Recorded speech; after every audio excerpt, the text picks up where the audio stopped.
The man who was often called America's greatest president was born on February 12, 1809, in a crude log cabin in Kentucky.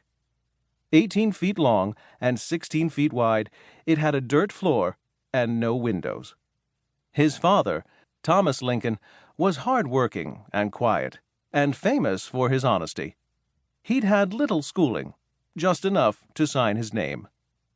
Abraham's mother, Nancy Hanks Lincoln, was intelligent and curious. She could read a little, but couldn't write at all. The Lincolns were poor. They moved from one small farm to another, trying to scratch out a living. When Abraham was 7, the family moved from Kentucky to Indiana. One reason for the move was that Kentucky was a slave state, while Indiana was a free state. The Lincoln family hated slavery. Abraham later said that he was naturally anti-slavery as far back as he could remember. Eventually, the Lincolns ended up on a tiny farm in Illinois.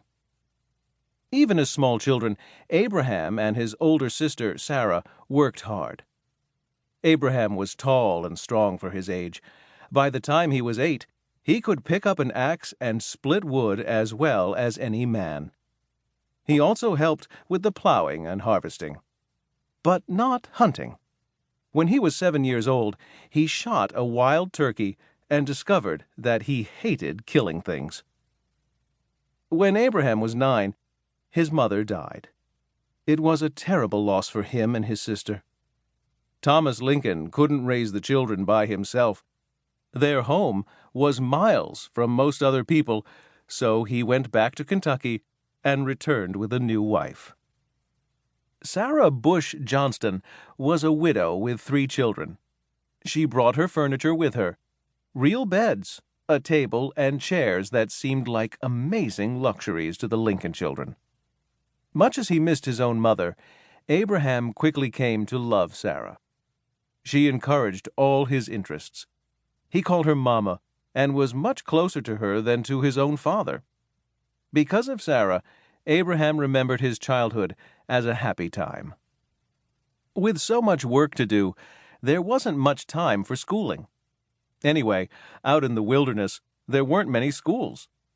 In Kentucky, Abraham had gone to an ABC school, where he had learned the alphabet, but not how to read or write. In Indiana, he sometimes went to a blab school, a place where all the students said their lessons out loud together. The schoolmaster listened and tried to pick out their mistakes through the noise. Abraham finished with school for good at the age of 15. Altogether, he had gone for only about a year. But he had learned how to read. Now he could teach himself anything he wanted. He read every book he could find. He once walked 20 miles to borrow one. It took him a long time to finish a book. Many people thought he seemed slow and plodding, but his stepmother understood why he took so long to learn.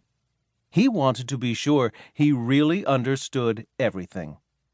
Sometimes he'd learn part of a book by heart.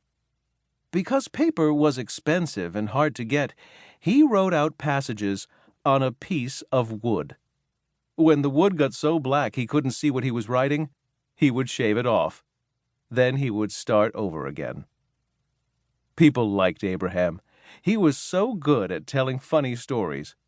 He was also famous for practical jokes. He once managed to have 2 men who were getting married on the same day delivered to the wrong brides. People were still talking about this joke years later.